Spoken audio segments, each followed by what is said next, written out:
Shalom shalom bwoko bw'Imana, Yesu ashimwe cyane. Ndabaramukije mu izina rya Yesu Kristo. Turashima Imana ko iduhaye umunsi mwiza, umunsi w'umutuzo, umunsi wo guturiza imbere y'Imana, tukumva icyo Imana ivugana natwe. Imana rero ibagire neza, mwebwe mwese muri kumwe natwe mu bihe byiza byo gusenga muri morning prayer, isengesho ryo mu gitondo. Uwiteka abagirire neza. Reka mbasabe bwoko bw'Imana, mwebwe muhabwe umugisha n'iri sengesho, muhabwe umugisha n'iri jambo. Reka mbasabe kugira ngo uyu mugisha n'aya masengesho n'izi nyigisho twigira hano, kugira ngo mukomeze kuzisangiza abandi nabo bahabwe umugisha. Nkuko bisanzwe rero muri iki cyumweru turi kumwe n'umukozi w'Imana uri kutugezaho ijambo ryiza, tukongera tukagira n'ibihe byiza byo gusenga. Reka mbasabe twinjire muri uyo mwanya. Imana ibagirire neza.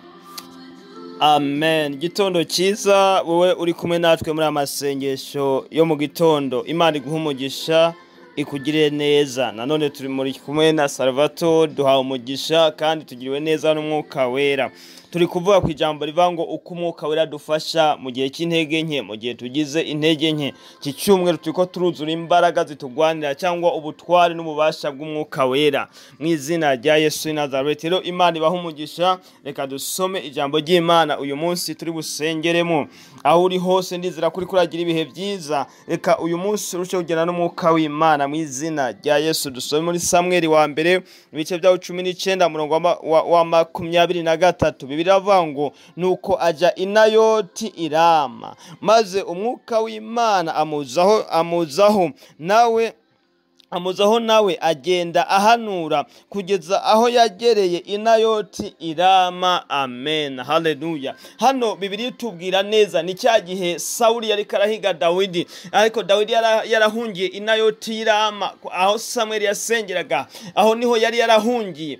Umunsi Sawuli yahagurutse ajya kumutera, ajya kumushakayo. Nicyo gihe Umwuka w'Imana yamanutse ava mu ijuru yataka Sawuli, aramufata. Amaze kumufata, Sawuli atangira kuzura Umwuka Wera, atangira guhanura cyangwa se kuvugishwa. Icyo gihe atangira kuvuga amagambo y'ubuhanuzi ku buzima bwa Dawidi no haleluya. Uwo yarazi ko agiye kugirira nabi, ahindura Umwuka Wera, ahindura ururimi rwiwe, atangira kuvuga ibyiza ko yaragiye kugirira nabi.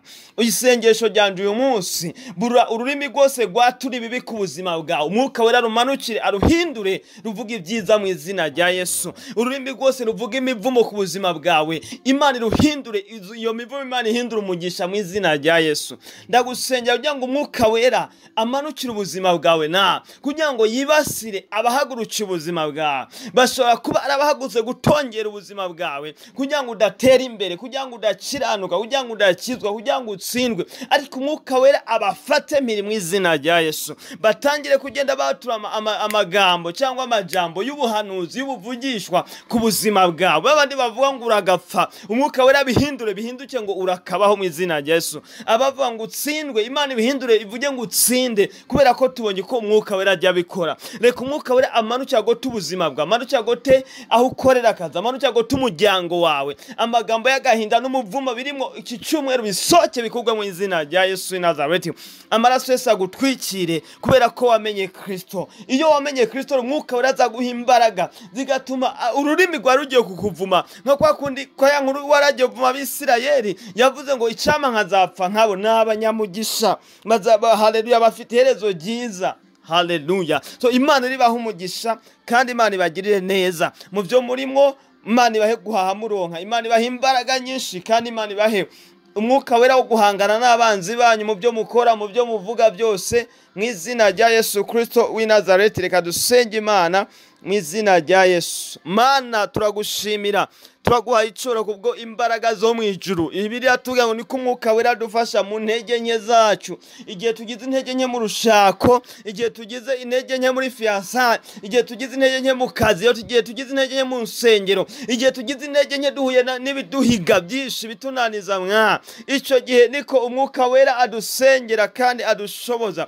Ndasengeye mwene data dukurikiye, Umwuka Wera abane nawe uyu munsi mu izina rya Yesu. Umwuka Wera ahangane n'abahangana n'ubuzima bwawe, niba ari abarozi, niba ari abapfumu, niba ari abakwanga, niba ari amashari, byose Umwuka w'Imana ahindura ururimi rwabo bavuga ibyiza mu izina rya Yesu w'i Nazareti. Imivumo yose yatuwe ku buzima bwawe ijuru ihindure imigisha no gutera imbere no kwaguka ni mu izina rya Yesu, amen.